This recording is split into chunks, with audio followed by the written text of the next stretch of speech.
खत्म हुई पीएम नरेंद्र मोदी की चाय पार्टी के दौरान स्वच्छता मिशन को लेकर फिक्रमंद दिखे मोदी। एनडीए सांसदों को संबोधित करते हुए कहा, क्षेत्र में सफाई पर दें ध्यान।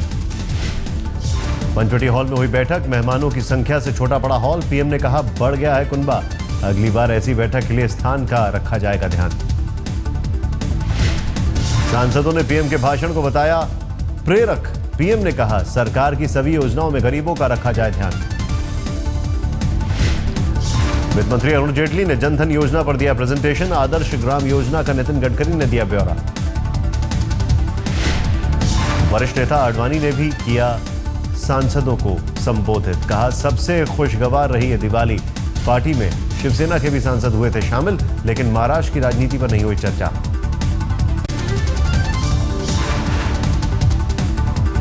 पार्टी के दौरान पीएम मोदी ने अध्यक्ष अमित शाह को शॉल उड़ाकर किया सम्मानित, फूलों का बुके किया भेंट। मोदी की टी पार्टी में पहुंचे थे आरपीआई अध्यक्ष रामदास अठावले। कहा, पार्टी के दौरान बीजेपी अध्यक्ष अमित शाह और महाराष्ट्र के प्रभारी राजीव प्रताप रूडी की हुई समर्थन पर चर्चा। अठावले ने कहा, चर्चा के दौरान मैंने दिया सुझाव, एनसीपी के साथ ज्यादा दिन नहीं टिकेगा गठबंधन, शिवसेना के साथ मिलकर ही बनाए सरकार। हमने तो सुझाव दिया है कि भाई शिवसेना को साथ में लेकर ही सरकार बनेगी, तो ही मतलब आगे वो सरकार अच्छी 5 साल चल सकती है। एनसीपी के सपोर्ट से सरकार बिल्कुल नहीं बनानी चाहिए, ऐसा हमने उनको बताया है। और ये आडवाणी जी ने भी कहा ये दिवाली सबसे अच्छी थी, क्योंकि जब से हम लोग रहे हैं और अब देखा जाए तो उस हॉल में जगह नहीं थी, कुछ लोगों को तो खड़ा भी रहना पड़ा। एनडीए के सभी सांसद मौजूद थे, इसमें सभी दल के सांसद मौजूद थे और ये बैठक में विस्तार से सभी विषयों पर चर्चा हुई। पर्यवेक्षक राजनाथ सिंह और जेपी नड्डा 28 अक्टूबर को जाएंगे मुंबई। बीजेपी विधायक दल की बैठक में होगा नेता का चुनाव। 28 तारीख को सुबह 11 बजे शुरू होगी बीजेपी विधायक दल की बैठक। विनोद तावड़े के मुताबिक सभी सांसदों विधायकों को बैठक में मौजूद रहने का भेजा जा चुका है निर्देश। बीजेपी विधायक दल की बैठक से पहले सीएम पद के लिए जोर आजमाइश का अंतिम दौर। एकनाथ खड़से ने फिर जताई सीएम बनने की इच्छा। खड़से ने कहा, 40 सालों से हूं बीजेपी कार्यकर्ता, कभी नहीं की पद और हैसियत की फिक्र, लेकिन इस बार समर्थक चाहते हैं मैं बनूं सीएम। हरियाणा की बीजेपी सरकार खोलेगी रॉबर्ट वाड्रा के जमीन सौदों की फाइल। मंत्री बनते ही बोले कैप्टन अभिमन्यु, सरकार बनाएगी जांच कमेटी, दोषियों को नहीं बख्शा जाएगा। हम हरियाणा में पिछले 10 वर्षों में जमीन के घोटाले के जितने भी मामले हैं, एक एक मामले की, एक एक इंच की हम सूक्ष्मता से, गहनता से जांच करके दोषियों पर कड़ी कार्रवाई करेंगे। वाड्रा जमीन सौदे पर बोले सीएम मनोहर लाल खट्टर, सहयोगियों से चर्चा कर उठाऊंगा उचित कदम। सर, जो डीएलएफ का है, रॉबर्ट वाड्रा के करप्शन का बहुत बड़ा मामला था, क्या वो केस दोबारा खोला जाएगा सर? सब बातें होंगी, निश्चित समय पर होंगी, थोड़ा हम अपने साथियों से बैठकर विचार करेंगे। आज दोपहर को मनोहर लाल खट्टर ने हरियाणा के मुख्यमंत्री पद की ली शपथ। सीएम खट्टर के साथ 6 कैबिनेट और 3 राज्य मंत्रियों ने ली शपथ। रामविलास शर्मा, कैप्टन अभिमन्यु, ओम प्रकाश धनखड़, अनिल विज ने बतौर कैबिनेट मंत्री ली शपथ। नरवीर सिंह, कविता जैन ने भी कैबिनेट मंत्री पद की ली शपथ। विक्रम सिंह ठेकेदार, कृष्णा कुमार बेदी और करुणदेव कंबोज ने बतौर राज्य मंत्री स्वतंत्र प्रभार ली शपथ। सीएम बनने पर करनाल में मुख्यमंत्री मनोहर लाल खट्टर के आवास पर बीजेपी कार्यकर्ताओं ने मनाया जश्न। गांव में भी लोगों ने जमकर फोड़े पटाखे।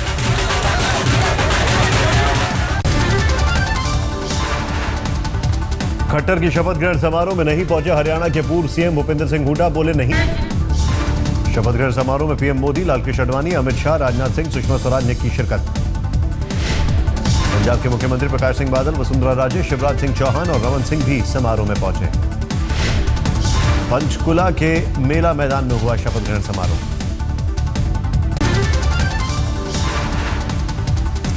आधार कार्ड पर सरकार का यू टर्न, गृह मंत्रालय ने राज्यों को लिखी चिट्ठी। आधार कार्ड को बताया अहम, कहा फर्जीवाड़ा रोकने में मददगार है आधार। यूपीए सरकार के वक्त गृह मंत्री रहते शिंदे और चिदम्बरम ने जताई थी शंका। आधार पहचान के आंकड़ों की विश्वसनीयता पर उठाया था सवाल। केजरीवाल के आरोपों पर बिफरी बीजेपी। सांसद परवेश वर्मा ने कहा, दिल्ली में चुनाव का फैसला राज्यपाल को ही करना है। फिलहाल बीजेपी उपचुनाव के लिए तैयार।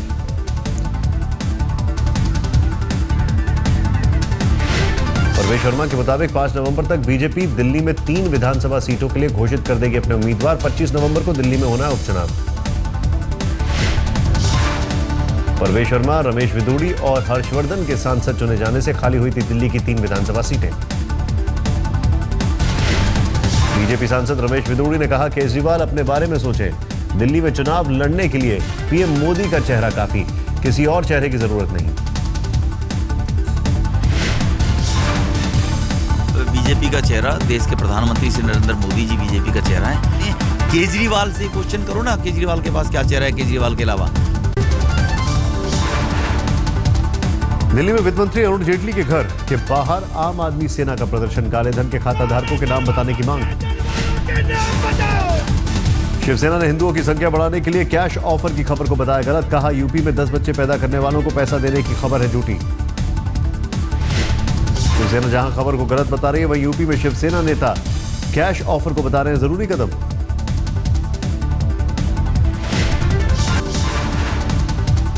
लोकसभा सचिवालय को 401 सांसदों ने अभी तक नहीं दिया संपत्ति का ब्यौरा। आरटीआई से मांगी गई जानकारी से हुआ खुलासा।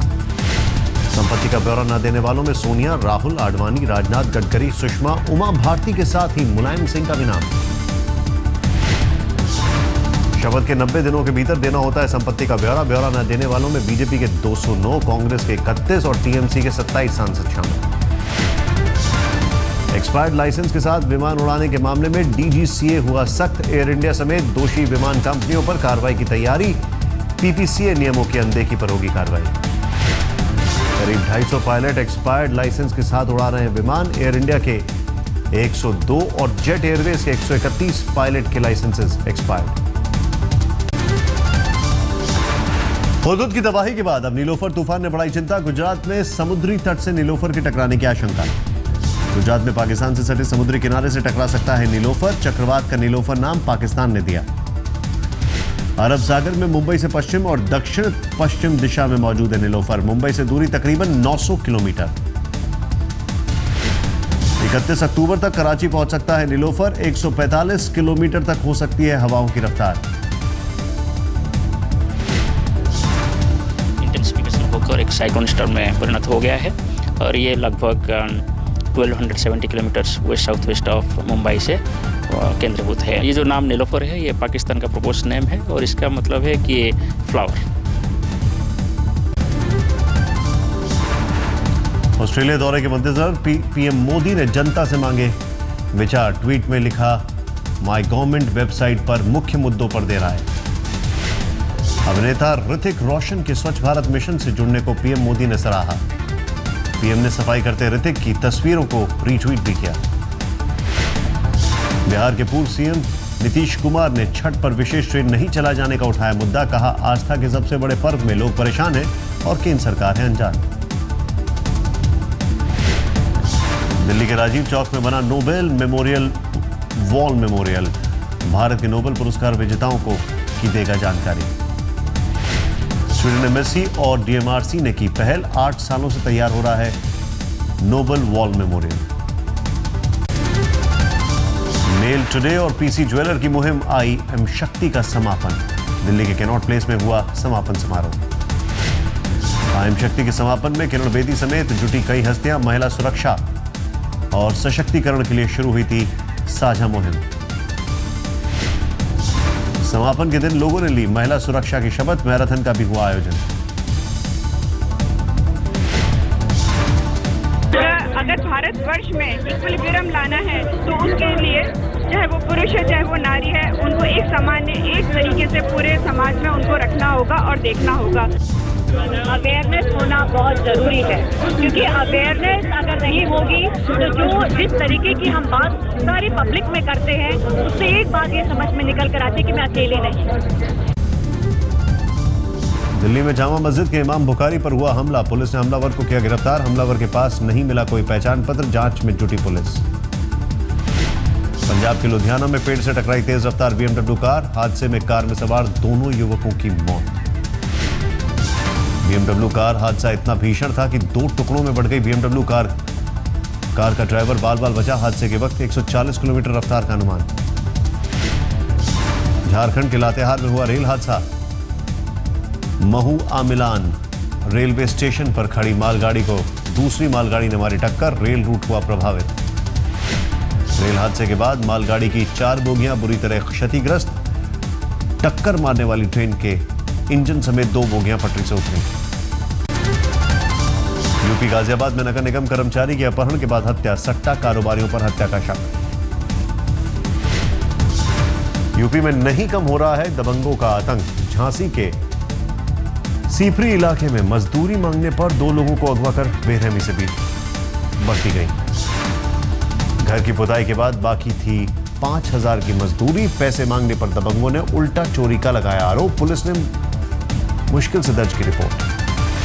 पुणे के पिंपरी इलाके में संतोष थोपड़े नाम की शख्स ने पत्नी शारदा पर किया हमला। शारदा की हालत गंभीर, अस्पताल में भर्ती।